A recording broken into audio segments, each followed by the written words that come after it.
Hey Rick, got your email regarding your questions on generating large volumes, not just large batches, but actually it sounds like you want to be able to generate many batches, and if there's any options to do that.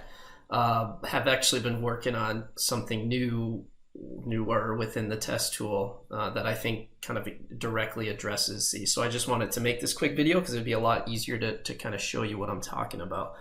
So to set the baseline, yes, within the test tool currently, as we said, right, you can create very large batches. You also have the ability to create multiple batches, but right now that's only applicable to the commissioning scenario. So in commissioning scenario, you're prompted to, however many batches you want to create. And then, of course, you still have to fill in the details for each of those batches. But again, the limitation there is that that's only going to generate commissioning events. So whenever we get outside of that, so if we get into ComAg or essentially any other use case, I think this newer stuff I've been working on is really going to address it and is actually a pretty powerful tool that can be used for lots of different use cases. So what I've been playing around with is what's called RPA. That's short for technically robotic process automation. RPA, it's kind of a somewhat newer thing that's been popping up. It's used a lot more to automate actions within a web page interface, but there's tools that actually can allow you to automate actions within desktop applications as well. And that's what I've been playing around with. So I just wanted to show you a quick example, because basically what you can do with RPA, and this is where it can get really, really powerful, is you can essentially set up RPA so that it becomes, and we've probably talked about this in the past, one of my visions for the test tool was essentially the ability to do like a one-click test, right? Meaning you know all the parameters that you want to enter into a particular scenario, but rather than having to go through every screen, click enter to select all the drop downs, you essentially kind of have a preset list of all the parameters that you would want to enter into a scenario. Click a button and then just have the tool execute that. So that concept, plus also the ability to then even repeat that, many, many times, right? So if you wanted to create, let's say 100 batches, you could essentially create all of your inputs for the 100 batches, or all the inputs could be the same for the 100 batches. And then what RPA can do is essentially automate the process of taking all those inputs and then replicating the process. So in that case, it could replicate the process to create, let's say, 100 batches. Whereas you as the user, you don't do anything other than kind of start the process and then sit back and wait until it's done. And I'll show you an example of this here. So there's lots of different RPA tools. In particular, the one I'm using it's a Microsoft tool, so it's actually really good at kind of automating desktop, or at least Windows desktop applications. It's called Power Automate for desktop. It's kind of a no-code, low-code sort of tool. Somewhat easy to use. I mean, I've been playing around with it for a couple hours now just to sort of see what it's like. I'm not an expert by any means. I know that there are experts, and I have folks in my development group that are experts, so they would be much faster with it. But long story short, right, is there's lots of different of these RPA technologies. I just happen to choose this Power Automate for desktop because, again, it's a Microsoft product, and that works well with desktop applications. So essentially what you do with RPA is you kind of create these scripts, and these scripts are literally just running through the exact same motions and steps that you would run if you were manually, clicking the buttons and everything within the test tool. So once you create a script, you can then essentially repeat that script and use that in lots of different ways. The other really powerful thing about what you can do with these RPA and with these scripts then is you can introduce variables. And so what I've done is I've kind of built the basic script, if you would say, that's going to execute the ComAg scenario. And the cool part is it's going to take all of the input parameters from an Excel spreadsheet. So this is where, again, it can get really powerful. Even if you just wanted to execute, let's say, a single batch, with this kind of process, right, you could just have your spreadsheet with kind of all of your standard input variables sitting on your desktop. you would, well, I'll show you, you'll start the RPA process, you point it to the spreadsheet that has all the variables, and then it'll execute the full scenario process for you.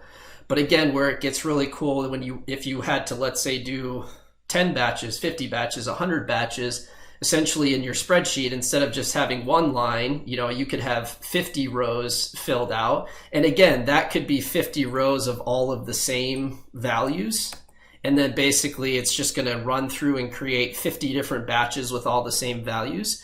But again, the cool part is you can also then change it. So you might have some batches with different quantities. You can obviously control the product, the locations, all the different parameters you'd be entering in, right? Instead of now doing that individually, selecting them in the test tool itself, now you're just kind of creating these templates and each one of these rows represents a batch that would be created. So that's where, again, this whole RPA thing can get really, really powerful to do repetitive actions. But again, it even simplifies things, even if you were just running a single batch, because now you could just make your standard process. Hey, I'm just going to start my RPA script, choose my spreadsheet, and then, again, it goes through and executes. So let's kind of see what that looks like. So I'm going to start this script that I have created here. So what it's going to do first, it's going to say, okay, where's my spreadsheet that has all of my variables within it? I choose my spreadsheet, and then you really just kind of sit back and just watch it go through the process. So it's importing all the parameters. Now it's bringing up the test tool, just like if you were a user, and it's going to run through all of the steps. Apologies. Let me start this over because I needed to make sure it was on the right screen when it started, which it wasn't. So I'm going to run it again here. Sorry about that. Same thing. All right. So same thing, it's going to run through, it'll pop up the test tool, and then you'll start to see it go through all of its motions. It's choosing the scenario. It's going to kind of quickly run through and fill in all of those values. And again, this is all being driven by whatever values it pulled from the spreadsheet. So different products, different quantities, which different event templates, all of that's being controlled by the variables in that spreadsheet. It's going to build an aggregation here quickly. And this isn't a perfect script, but I just wanted to kind of show you a quick example just to give you the basic idea. So it's doing a common ag. It's going to, again, pick all the correct values. Eventually here it'll get to the end where it'll then generate the files. And even through RPA, we can also add in a step where I save those files to my desktop. And so now the script is done. And so again, if I had 50 rows in my spreadsheet, it would just then go on to the next row and run through the same process again, over and over and over. So the end result in this case is you'd have all the files for however many batches you wanted to create. Quite honestly, you could also script out actually executing each of the files that gets created as well. So it just kind of depends on what your use case is. If you just want to generate a bunch of files and then separately go back and execute tests individually, or if as part of the RPA you wanted the script to actually communicate the generated test data to the system, to your system, that could actually be scripted as well. So super powerful, lots you can do with it. Again, this is a real basic example. Like I said, I'm sure Teva has RPA technologies and platforms, and you may probably have people that could do this, or it's something I'm certainly looking at doing. So if you ever wanted support from the Jennason side, I will say, it's not, like I said, it's not the simplest thing in the world. So if you wanted support from Jennason, most likely there would have to be some kind of support engagement there, just because it does take a good bit of time to maybe at least create the basic scripts. Like I said, it's probably something eventually that yourself, others on your team could then take on management for. But certainly from the Jennason side, we could look to help you out. I think it would be maybe a small engagement to at least get some maybe basic scripts out there. But I'm actually really excited about this. I'm probably going to actually make it somewhat more of a standard kind of bundled offering, if you will. Because I think even just that basic concept of being able to do the one-click testing where I have a spreadsheet with all my variables, and now I could just click a button and have RPA run through and create a batch, even if I don't have to create 50 batches, just even creating one batch. That's a pretty powerful thing that a lot of people have definitely asked for in the past, and I think RPA is gonna be the best answer to do that.